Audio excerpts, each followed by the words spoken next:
तो ये अच्छी बात है कि जनता को कोई संकल्प लेने चाहिए जिससे देश का फ़ायदा हो। देश के लिए पानी को बचाना अपने आप में एक बहुत बड़ा मिशन है और पानी की बहुत दिक्कत है। तमाम हमारे देश के अंदर आप देखोगे कश्मीर से लेकर कन्याकुमारी तक तो तमाम बहुत सारे ऐसे राज्य हैं जहाँ पे पानी की बहुत ज़्यादा स्कैर्सिटी है। तो डिजिटली दोनों तरफ बेनिफिट होना चाहिए, ये नहीं कि सिर्फ आए पैसा, थोड़ा जाना भी चाहिए, तभी तो लोगों को फायदा होगा, वरना क्यों मुंह करेंगे इसकी तरफ। मोदी जी ने शुरू में किया था 2014 के अंदर स्वच्छता के लिए किया था, लेकिन बाद में बीच के अंदर वो सोचते हैं जब इलेक्शन आता है ना तभी इसकी चीज़ की तरफ ध्यान दिया जाता है, फिर वो झाड़ू वाड़ू मारना, ये तमाम चीज़ें करना। आप स्वच्छ रहेंगे, लोग स्वच्छ रहेंगे तो हेल्दी भी रहेंगे, आप बीमारी नहीं होगी कोई आपको भी। चारों तरफ स्वच्छता रहेगी तो अच्छा लगता है, बीमारियां कम होती हैं और पूरा सुंदर भी लगता है चीज़ें, तमाम चीज़ें। तो स्वच्छता एक कांस्टेंट एफर्ट है। भारत इतना सुंदर है कि दुनिया की तमाम चीज़ें, स्विट्जरलैंड से लेके रेगिस्तान से लेके आप हर चीज़ का माहौल यहाँ पे देख सकते हैं।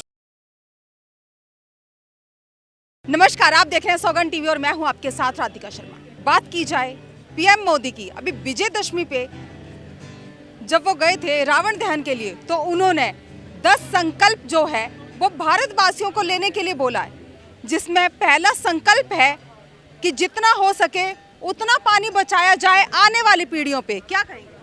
ये अच्छी बात है क्योंकि एक्चुअली जो प्रधानमंत्री जी ने चाहे वो रामलीला में गए, उन्होंने कुछ जनता को संबोधित किया, तो ये अच्छी बात है कि जनता को कोई संकल्प लेने चाहिए जिससे देश का फ़ायदा हो। देश के लिए पानी को बचाना अपने आप में एक बहुत बड़ा मिशन है और हमारे देश के अंदर खासकर पेयजल, जो पीने का पानी तो बहुत ही दिक्कत है, उसमें तमाम नदियाँ गंदी पड़ी हैं। आप देखेंगे गंगा यमुना सब गंदे नाले में कन्वर्ट हो चुके हैं और पानी की बहुत दिक्कत है। तमाम हमारे देश के अंदर आप देखोगे कश्मीर से लेके कन्याकुमारी तक तो तमाम बहुत सारे ऐसे राज्य हैं जहाँ पे पानी की बहुत ज़्यादा स्कैर्सिटी है और लोग, किसानों को पानी भी नहीं मिलता है। वहाँ साउथ में तो कावेरी डिस्प्यूट चल रहा है कि पानी थोड़ा सा भी दूसरे राज्य को दे देते तो पंगा हो जाता है, जबकि नेशनल लॉ के अंदर यही है, जो भारत का जो एक रूल है कि भाई एक राज्य हो चाहे 2 राज्य हो, सभी को पानी जहाँ से भी रिवर गुजरती है उनको पानी देना चाहिए, शेयर करना चाहिए। लेकिन वो तमिलनाडु को पानी देने पर कावेरी के समर्थन में कर्नाटक में बहुत प्रदर्शन हो रहे हैं। तो वो किसान है, वो भी बेचारे अपनी मजबूरी है, लेकिन पानी का कितना महत्व है ये शायद आने वाले समय में पता लगेगा। या फिर अरबिक कंट्री को देखिए उनका क्या हाल है, उनके पीने का पानी भी नहीं होता, चारों तरफ समुद्र है, इतना समुद्र है फिर भी पानी नहीं है।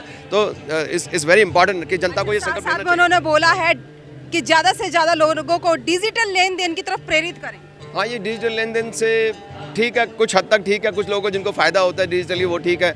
कई जगह पे आप जाएंगे, जैसे होलसेल मार्केट है, वहाँ पे अगर आप देखेंगे पूरा चांदनी चौक चले जाइए, फॉर एग्जांपल के लिए आई एम फ्रॉम दिल्ली तो आई टॉक अबाउट दैट। ये चांदनी चौक से लेके आप सदर बाजार तक चले जाइए, कोई भी आपसे डिजिटल लेन देन नहीं करेगा। होलसेल में जो डील करेगा इतना पैसा डेली, क्योंकि उनको भी आगे देना होता है। अगर वो खरीदेंगे लाखों करोड़ों का लेन देन होता है, वो सब कैश में होता है। ये सरप्राइजिंग है, डिजिटली नहीं होता, जबकि डिजिटली ईजी है। आप खरीदने जाओ, नहीं लेगा कोई भी आपसे डिजिटली पेमेंट। तो डिजिटली पेमेंट एक हद तक ठीक है, लेकिन इसको डिजिटली पेमेंट को जहां हम यूरोप तक भी यूपीआई पीएम सर ये कोशिश कर रहे हैं मोदी जी की उसको यूरोप में भी लेके जाने की, तो वो जल्दी से जल्दी सिर्फ पैसा डिजिटली लाने की नहीं सोचनी चाहिए इनको। देखिए, जब आप ग्लोबल सिटीजनशिप की बात करते हैं, पूरी दुनिया के अंदर आप चाहते हैं कि भारत के लोग पूरी दुनिया में व्यापार करें, आगे बढ़े, तो उनको पेमेंट देनी भी होती है बाहर। आप सिर्फ चाहते हो ले लो, जिस भी बैंक में जाते हो कोई अकाउंट नहीं खोलेगा कि अगर लाने के लिए बोल रखा पीएम जी ने और जाने के लिए नहीं है, कुछ ही नहीं दे सकते, आप किसी की पेमेंट नहीं कर सकते, किसी कोई आपके रिलेटिव रहते हैं उनको नहीं दे सकते पेमेंट। तो डिजिटली दोनों तरफ बेनिफिट होना चाहिए, ये नहीं कि सिर्फ आए पैसा, थोड़ा जाना भी चाहिए, तभी तो लोगों को फायदा होगा, वरना क्यों मुंह करेंगे इसकी तरफ। साथ साथ में उन्होंने संकल्प में ये भी कहा है कि हम अपने शहर और अपने गांव को स्वच्छता की ओर ले जाएं, स्वच्छ रखें। बहुत अच्छा, ये बहुत ही अच्छा। मोदी जी ने शुरू में किया था 2014 के अंदर स्वच्छता के लिए किया था, लेकिन बाद में बीच के अंदर वो सोचते हैं जब इलेक्शन आता है ना तभी इसकी चीज़ की तरफ ध्यान दिया जाता है, फिर वो झाड़ू वाड़ू मारना, ये तमाम चीज़ें करना। लेकिन ये पूरे 5 साल तक लगातार होना चाहिए, ये कांस्टेंट एफर्ट है। स्वच्छता कोई एक दिन का नहीं है कि आपने आज नहा लिया, कल चलो एक हफ्ते तक अगले 5 साल बाद नहाएंगे, ऐसा नहीं है। स्वच्छता खाली कूड़ा उठाने तक नहीं है, आप स्वच्छ रहेंगे, लोग स्वच्छ रहेंगे तो हेल्दी भी रहेंगे, आप बीमारी नहीं होगी कोई आपको भी। चारों तरफ स्वच्छता रहेगी तो अच्छा लगता है, बीमारियां कम होती हैं और पूरा सुंदर भी लगता है चीज़ें, तमाम चीज़ें। तो स्वच्छता एक कांस्टेंट एफर्ट है। पीएम सर को ये जानना चाहिए कि ये एक ऐसी चीज़ है जिसको लगातार कोशिश करनी चाहिए, सरकार के द्वारा लगातार इसका प्रचार करना चाहिए, ना कि सिर्फ इलेक्शन के समय।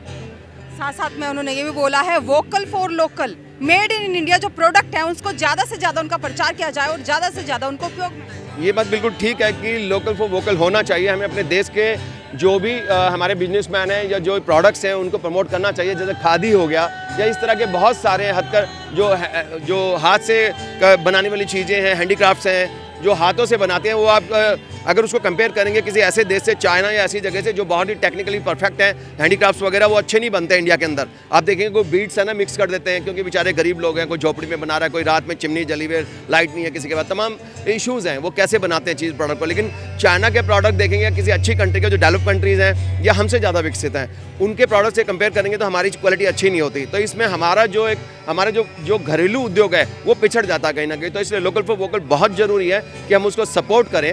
आत्मनिर्भर भारत का मैं समर्थन करता हूं, लेकिन हमें एट द सेम टाइम हमें ये भी देखना पड़ेगा कि जो तमाम लोकल बिजनेसेस हैं वो लोग सोर्स कहाँ से करें। अगर इस प्रोडक्ट को सोर्स करते हैं जो कि हमारा लोकल प्रोडक्ट है, वो बिकता नहीं है मार्केट में, क्वालिटी अच्छी नहीं है, क्वालिटी पे ध्यान देना पड़ेगा।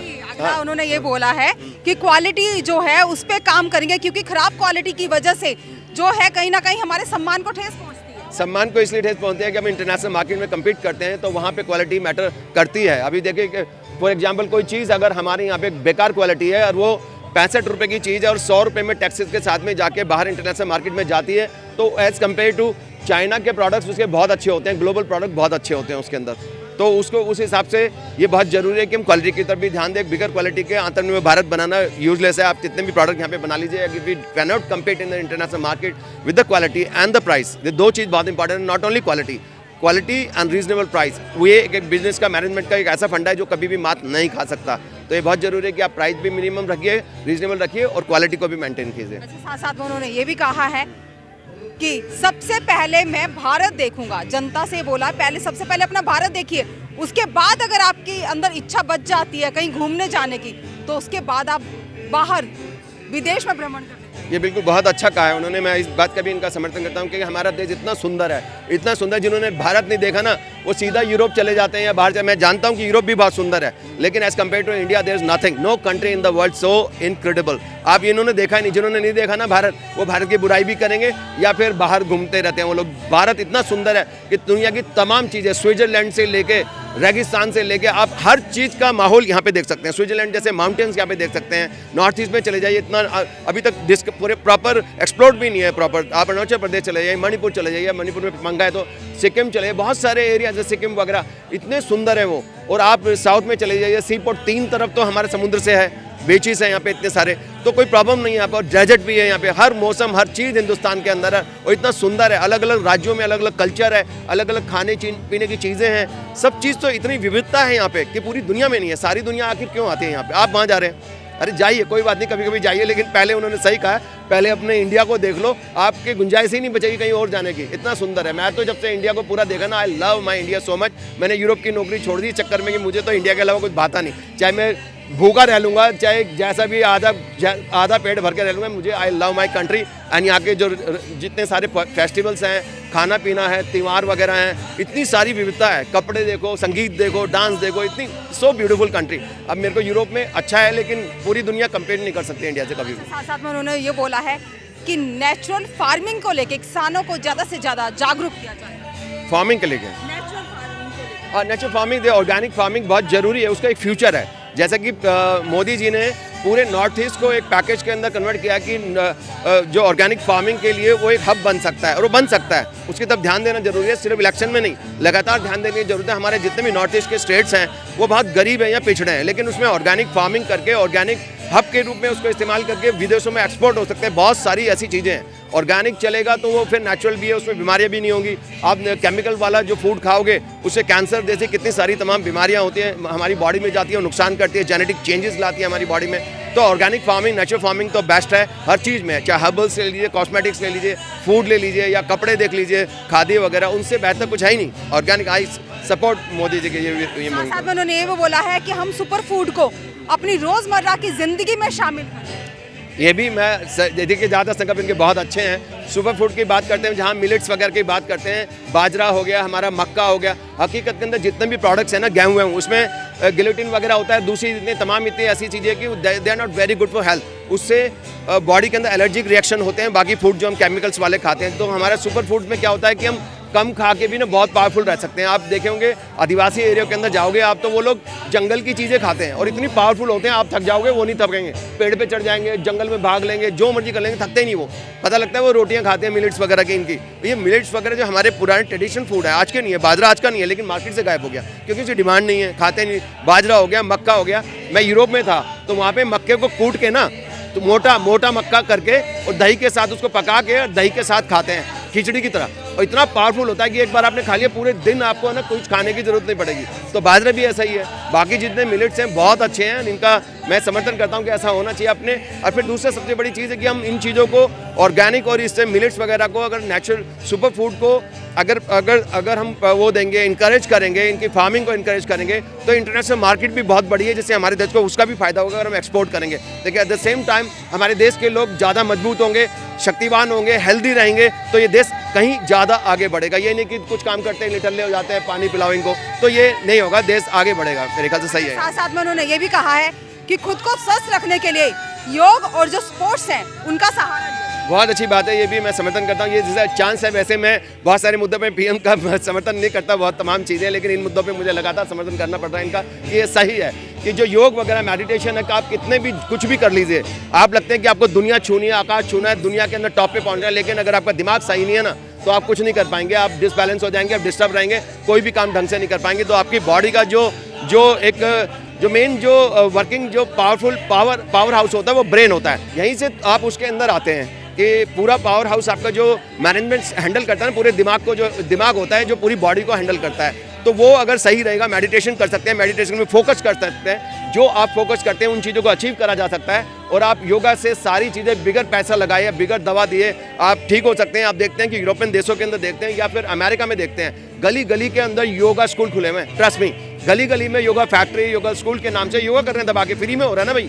आप देखिए कि जब भी मोदी जी ने वो चलाया, योगा दिवस किया, लाखों करोड़ों लोग योगा कर रहे थे उस दिन। आपको लगता है कि उसी दिन सीख गए थे? वो नहीं, वो पहले ही कर रहे थे। और पहले क्यों कर रहे थे? क्योंकि हमारी संस्कृति में योगा आसन वगैरह से, मुद्राओं से स्वस्थ हुआ जा सकता है। इस पर ऑलरेडी रिसर्च करी हुई थी, हमारे जो साधु संत थे उन्होंने करा था, जो योगी थे हमारे, उन्होंने उस पर ऑलरेडी रिसर्च करी हुई थी कि ऐसी मुद्रा से ऐसे ठीक होते हैं, इन पतियों से ऐसे ठीक होते हैं, आयुर्वेद से भी ठीक होते हैं। उनको आज भी दुनिया मान रही है, जब पूरा वेस्टर्न वर्ल्ड ये मान रहा है अच्छी तरह से कि योगा से ठीक हो सकते हैं, मेडिटेशन से भी आप ठीक हो सकते हैं। आप में एक वाइब्रेशन क्रिएट होता है जो कि नेगेटिविटी को हटाता है, you remain healthy for longer period. तो योगा से अच्छे तो कोई चीज़ नहीं है। आपको डॉक्टर की दवा की जरूरत नहीं है, केमिकल्स की जरूरत नहीं है, पैसे नहीं लगेंगे, डॉक्टर के ऑपरेशन की जरूरत नहीं पड़ेगी। You remain healthy for longer period of life. आप लंबी उम्र भी पाएंगे और स्वस्थ जिंदगी भी पाएंगे। अच्छा, साथ साथ में लास्ट उन्होंने 10वां ये बोला है कि हम एक गरीब परिवार के सदस्य बन के उनकी रोजमर्रा की जरूरतों को पूरा कर सकते हैं। हाँ, ये अच्छा है, ये this is very nice initiative actually. देखिए, अगर हमारे देश के नेता लोग अगर कुछ नहीं कर पा रहे हैं, तो अगर नेता लोग नहीं कर पा रहे तो बात चलती है। तमाम जो नेता जब ये कोशिश करते हैं, वो भी अपने अपने लेवल पे कोशिश करते हैं कि जितना हम खत्म कर सकते हैं चीज़ों को। पिछली सरकारों ने भी कोशिश करी कि गरीबी को खत्म करने के चक्कर में वो गरीब को खत्म करने लगे। तो ऐसी कोई पॉलिसी होती है जिससे गरीबों का नुकसान हो, वो डेंजरस है। तो फिर तमाम इस बात पे आते हैं नेता लोग कि क्या हम लोगों को जोड़ सकते हैं, क्या हम लोगों को मिल के साझेदारी कर सकते हैं। तमाम पहले भी लोगों ने कोशिश करी है, कुछ पार्टियों ने करी है, मैंने उनका नाम नहीं लेना चाहता, लेकिन तो ये अच्छा इनिशिएटिव है कि आप किसी भी एक गरीब परिवार से जुड़ जाइए। जैसे अडॉप्ट करना काइंड ऑफ, पहले हम पेड़ को भी अडॉप्ट करते थे, एक गाँव को भी अडॉप्ट करते थे, तो करा, कुछ लोगों ने करा ये चीज़, लेकिन गाँवों को ढंग से अडॉप्ट करा नहीं। अभी तभी गाँव का डेवलपमेंट नहीं हुआ, उस प्रोजेक्ट को इलेक्शन तक छोड़ दिया गया। बाद में उसको मॉनिटर नहीं करा गया उस इशू को कि भाई गाँव को हम डेवलप कर सकते हैं। जब तमाम हमारे गांव अगर सही होंगे, डेवलप होंगे, या सही सब कुछ सही सिस्टम चलेगा, तो मेरे ख्याल से कोई एक पर्टिकुलर एंटिटी तो खराब नहीं होगी। लेकिन हाँ, ये इशू है कि गरीबों को, अगर किसी गरीब परिवार को आप फाइनेंस कर सकते हैं, उसको आप बिजनेस में सपोर्ट कर सकते हैं, या फिर उनको आप एडवाइस भी कर सकते हैं जिससे वो खुद मूव करें आगे। तो देयर मल्टीपल वे आप किस तरह से उनकी हेल्प कर सकते हैं। एडवाइस से भी a single idea can change the world, ये पूरी दुनिया जानती है कि एक सिंगल आइडिया से पूरी दुनिया बदल सकते हैं आप। क्या लगता है जो उन्होंने ये 10 संकल्प लेने के लिए कहा है, कितने कारगर सिद्ध होंगे? देखिए, कारगर सिद्ध होने के पीछे गवर्नमेंट की मंशा भी है कि खाली बातों तक नहीं रखे, रेटोरिक्स ना होके रह जाए रामलीला मैदान में ताली बजवाने के लिए। क्योंकि अगर आप जनता में कुछ करना चाहते हैं, जैसे कि तमाम पिछले इश्यूज हैं, रीड इंडिया कॉन्सेप्ट लाए थे Modi ji, read India concept 2014 में लाए थे, बाद में गायब हो गया। हमने कई बार पूछा कहाँ गया रीड इंडिया। आप जब तक पढ़ाएंगे नहीं, शिक्षित नहीं करेंगे, तो ये तमाम 10 के 10 संकल्प लोगों के दिमाग में घुसेंगे नहीं। अभी जब भी इन संकल्प को इतने बेहतरीन आइडियाज़ हैं, इनके अच्छे आइडियाज़ हैं, हो सकता है इनकी टीम ने दिया हूँ, इनके आइडिया ना हो ये, लेकिन कोई बात नहीं, आप इनको पुश कर रहे हैं तो ये आइडिया तब आते हैं, ज़्यादातर लोग इसको पिकअप करेंगे, आपके आइडिया पे काम करने की कोशिश करेंगे, सारे एजुकेटेड होंगे, ट्रस्ट मी, मैक्सिमम एजुकेटेड लोग होंगे, क्योंकि ये कमिटमेंट है। 10 के 10 संकल्प को पूरा करना अपने आप में एक चैलेंज है और कमिटमेंट है, उसमें झोंकना पड़ेगा। जो भी अच्छे नागरिक होंगे पढ़े लिखे वही झोंक पाएंगे। आम आदमी तो पेट को पकड़ के बैठा है, महंगाई हो रही है, तमाम दूसरे इशू हैं, तो वो खाने पीने में लगा हुआ, तो उसका ध्यान उसी में है।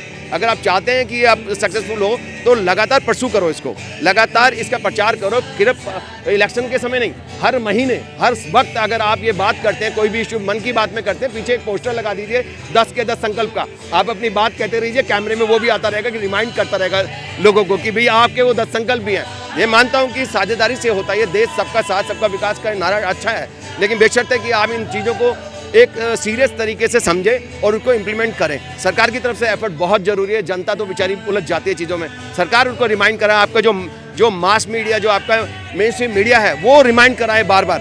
आपका कम से कम मन की बात तो हर बार आता है, मेरे ख्याल से हर महीने आता ना, तो उसके अंदर आप ये कर सकते हैं, आप साइड में बैठिए और साइड में एक बोर्ड लगाइए, उस पर लिखिए 10 संकल्प, और जो आप चाहते हैं कि जनता ड्यूटीज़ करे, कर्तव्य भी करे। अब इसके बारे में भी अक्सर बोला जाता है, हमारे कॉन्स्टिट्यूशन में भी है कि हम राइट्स की बात करते हैं, सिर्फ अधिकारों की बात करते हैं, हमारे कर्तव्य भी तो हमारे समाज के लिए, हमारे देश के लिए, वो भी लिखे होने चाहिए साइड में। आप जितना बोलोगे उससे ज़्यादा दिखता है लोगों को, फोकस कैमरे का जहाँ होगा ना वहीं पर आप जानते ही हो।